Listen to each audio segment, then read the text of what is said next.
L'argent et l'obligation d'exister. Qu'est-ce que l'argent? C'est d'abord la reconnaissance matérialisée ou numérisée, c'est-à-dire comptabilisée, d'un service rendu à autrui. Service qui peut être du temps passé à utiliser corps ou intellect, ou indirectement un prêt d'argent ou de matériel, etc. C'est ensuite la possibilité d'utiliser cette reconnaissance de service rendu comme une dette due par n'importe qui d'autre qui voudra bien s'acquitter de cette dette en échange de cet argent représentant cette comptabilisation. L'argent représente donc une reconnaissance de dette volante que chacun peut s'échanger et n'étant jamais annulée. Cet argent ou reconnaissance de dette peut donc courir jusqu'à la mort et ne jamais être remboursé à la personne possédant cette reconnaissance de dette sociale. Il est possible également, par héritage, de gagner cet argent ou reconnaissance de dette sociale sans avoir jamais travaillé, c'est-à-dire sans que vous n'ayez jamais rendu le moindre service à personne. Comme il est également possible, inversement, avec ce système, d'avoir une dette sociale dès sa naissance par héritage et de devoir la rembourser par simple fait d'avoir été contraint d'exister, avec la complicité sociale, par des parents débiteurs. Rappelons, accessoirement, que les croyants se défaussent de leurs erreurs éducatives sur une personne, leur enfant, qu'ils ont contrainte d'exister, naissant vierge de signification culturelle, avec des facultés non désirées, en prétendant que le libre arbitre atteint cette nouvelle sociétaire comme une grâce divine, dès qu'ils en ont marre de ne pas pouvoir obtenir d'elle ce qu'ils désiraient. On ne peut pas pourtant être héritier des dettes parentales et sociales à la naissance sans être de la même façon héritier de tout ce qu'a produit la culture, partant du feu, de la roue, du verre, du papier, etc. La société est, elle, toujours créditrice, du moins devrait l'être, puisqu'elle fabrique l'argent, ce qui est bien pratique, ce dont elle devrait profiter pour le bien de tous en effaçant les inégalités. Mais la société a délégué, entre parenthèses involontairement, point d'interrogation, aux banques privées, pour plus de 85%, la fabrication d'un argent impalpable plus que numérique. Entre parenthèses, lire le prix Nobel Maurice Allais, qui n'hésite pas à comparer les banquiers à de faux monnayeurs. Ma propre parenthèse, et je rajoute pour ma part que puisque le système fonctionne mondialement, cela signifie que le salaire des gens sur toute la planète est dévalué d'autant. La simple obligation d'exister fait de vous des débiteurs, ce qui s'appelle de l'esclavagisme social, qui est amplifié par le second fait qui est, quand vous serez apte, de devoir travailler pour acheter votre corps, c'est-à-dire l'alimenter. Ne vous inquiétez pas, on ne vous fait pas payer l'air, juste le solide et le liquide. Après que maman, papa vous ont lâché dans la nature, vous en avez pour 3 jours avant de mourir de soif. C'est largement suffisant pour trouver un emploi. Les défauts de ce système sont innombrables. Celui qui les comprend et connaît l'art de plumer le pigeon peut en profiter à loisir. Évidemment, il vaut mieux être spécialiste de la finance qu'être spécialiste de la boulange. Cela vous prend autant de temps à apprendre l'une ou l'autre profession, mais vous engrangerez plus facilement des millions, voire des milliards, si vous êtes dans le blé plutôt que dans la farine. Que représente l'argent pour chacun de nous? Pour un paysan, un ouvrier, un instituteur, un cadre, un patron, un banquier, un actionnaire, un ministre, un parlementaire, un juge, un policier, un avocat, un mannequin, un artiste, un sportif, un ex-sportif, un pauvre. Un riche, un propriétaire, un locataire, un SDF, un malade, un handicapé de naissance, un handicapé de la vie, un bien portant, un suicidaire, un mourant, un tiers-mondiste, un quart-mondiste, un touriste, un vacancier, un génie, un idiot, un écrivain philosophe. Le salaire des patrons est un prélèvement obligatoire sur le travail des ouvriers. Ce ne sont pas les ouvriers qui démocratiquement décident du salaire de leur patron. Il s'agit sensiblement du même principe pour les banquiers, les actionnaires, les parlementaires, les ministres, le président et tous les fonctionnaires, et autres que j'ai certainement oubliés. Si tous les clients d'une banque vérifient la présence de leur argent simultanément, ils verront que leur compte est approvisionné. Ce qui est un mensonge de la banque, puisque la banque ne pourrait rembourser tout le monde si tous les déposants voulaient simultanément vider leur compte. Certaines personnes sont payées en fonction du travail effectif qu'elles effectuent. D'autres sont payées selon ce qu'elles produisent. D'autres sont payées selon le temps qu'elles passent dans l'entreprise. D'autres sont payées en fonction de ce qui leur est acheté. D'autres sont payées selon le plaisir qu'elles donnent aux spectateurs ou aux auditeurs et selon leur nombre. D'autres sont payés à faire travailler les autres, d'autres à les surveiller, certains sont payés selon leur habileté manuelle, certains sont payés pour leur imaginaire, pour leur inventivité, pour leur force, pour leur bagou, pour leur beauté physique, pour leur seule célébrité, etc. Pourquoi ? Un humain n'est-il pas un humain ? Un humain que les existants ont contraint d'exister pour être un associé à part égale ? Un exemple sympathique. Vous êtes chanteur-compositeur, il vous faut 6 mois pour composer une chanson merveilleuse, selon vous. Mais voilà, petit retour dans le temps, nous sommes en plein Moyen-Âge.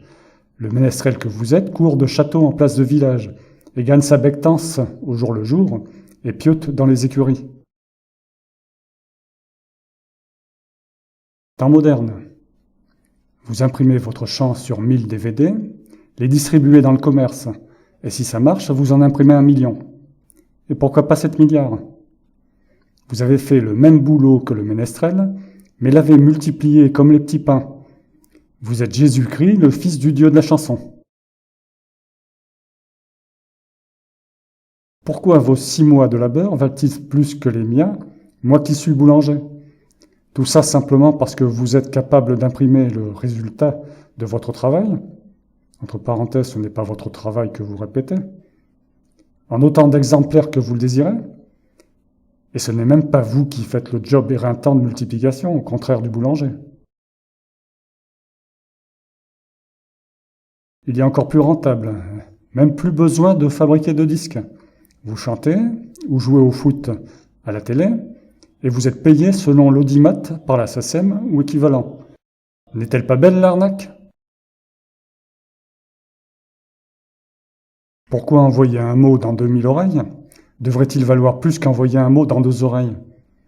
Ce n'est pas vous qui faites du travail en plus, c'est l'air ou l'électron qui transporte le son.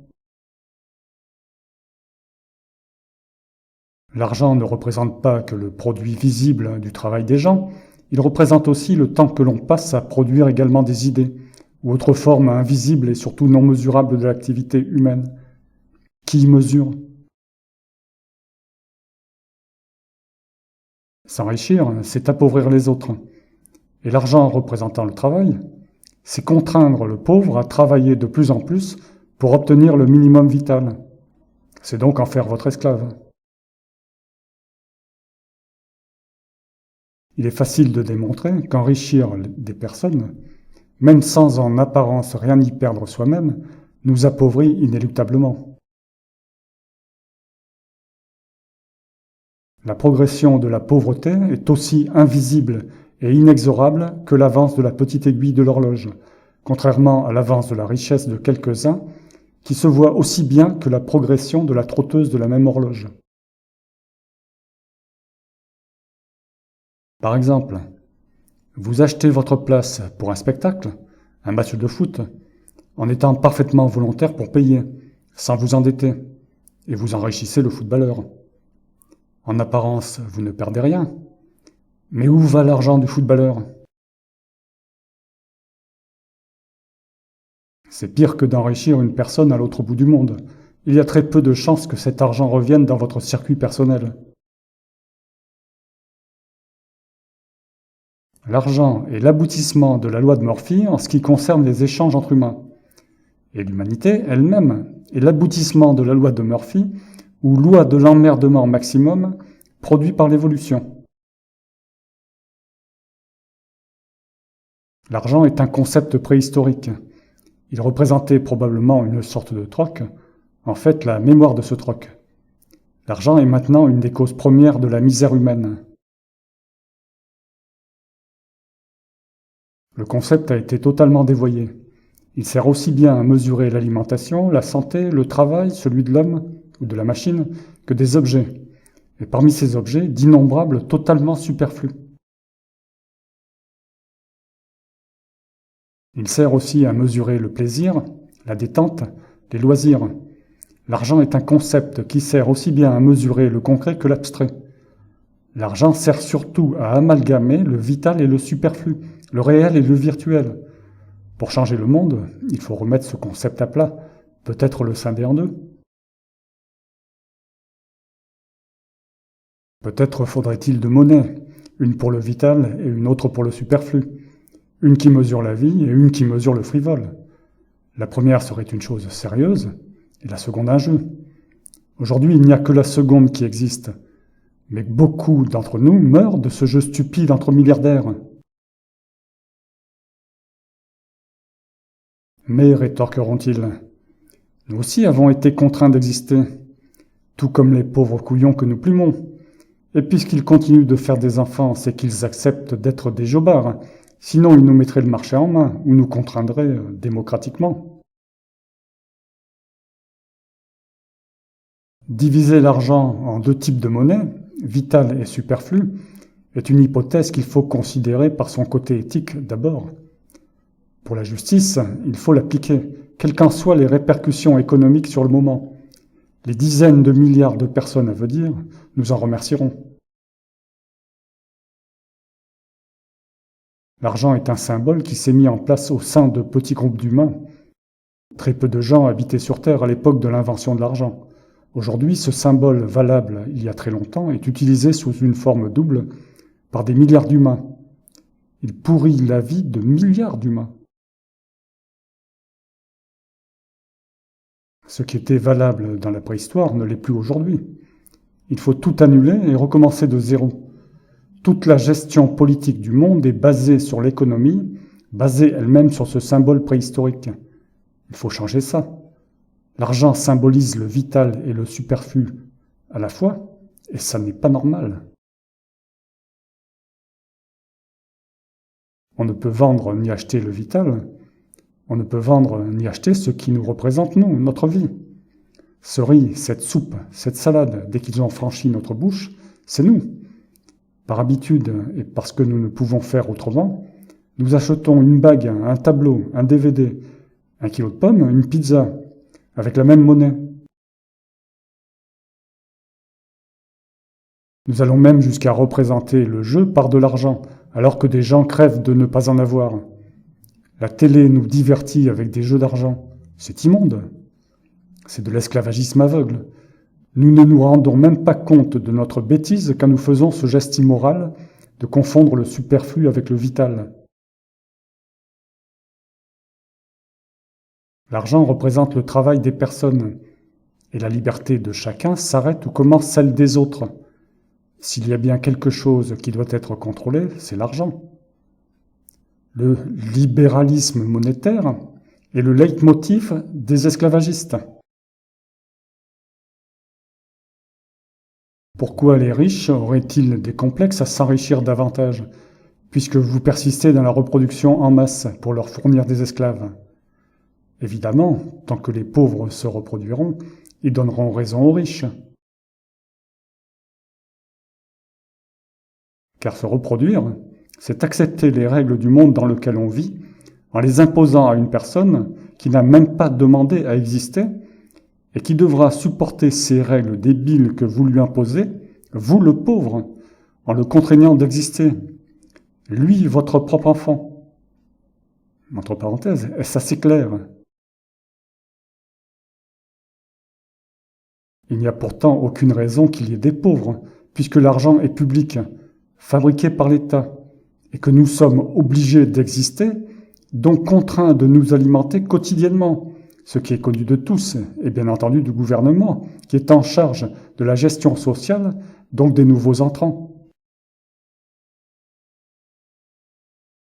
La simple prévision d'une naissance, demandée par l'État, par la société, de façon implicite mais certaine, implique la prévision de l'alimentation de cette personne tout au long de sa vie, la prévision de son bien-être et de sa sécurité.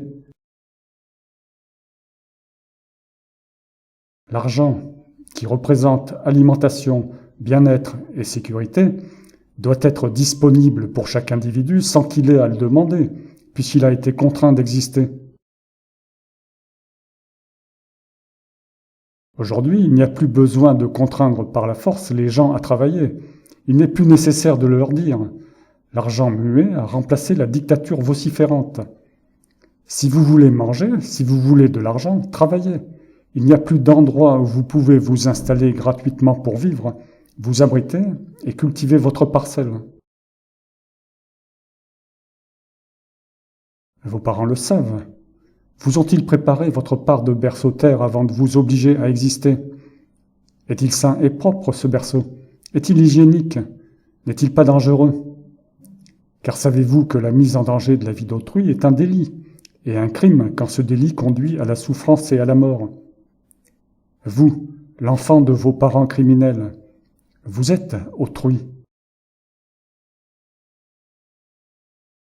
Quand on parle de libéralisme, il faut bien comprendre que ce libéralisme-là est bien tout le contraire de la liberté et de l'égalité. Ce libéralisme est un libéralisme de concurrence et donc de hiérarchisation.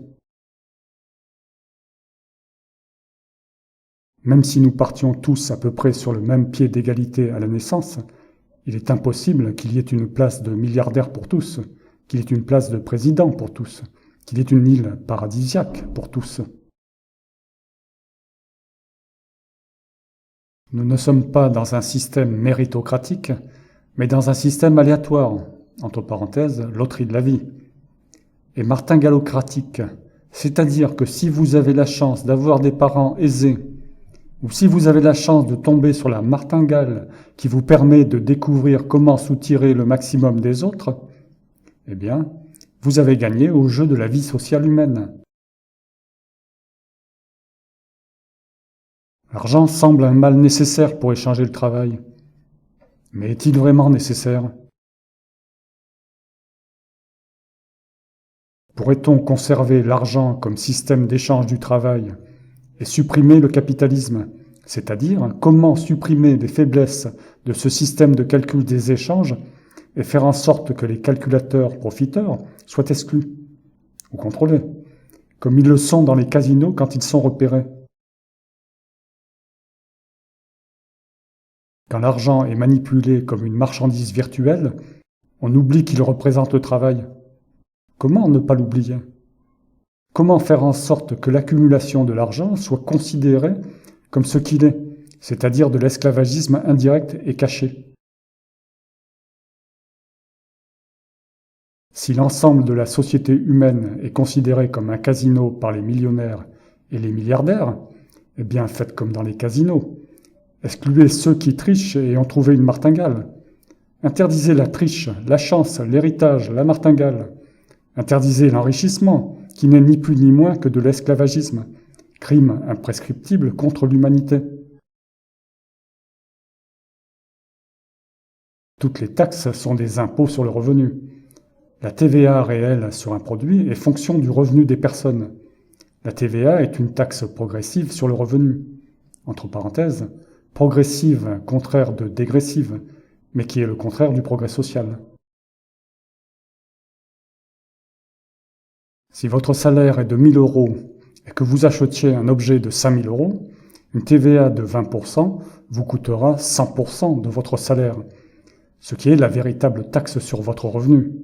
Alors que si vous gagnez 10 000 €, la TVA vous coûtera seulement 10% de votre revenu.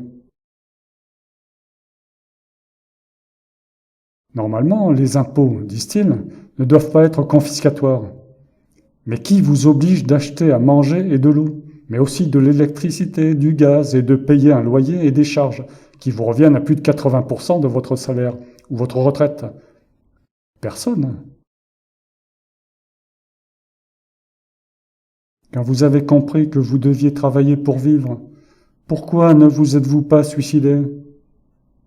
Si vous ne l'avez pas fait, c'est que vous acceptez le principe d'être plumé par tout ce beau monde. S'il n'y avait qu'une seule question que toutes celles qui désirent fabriquer une nouvelle existence devaient se poser, elle devrait être celle-ci.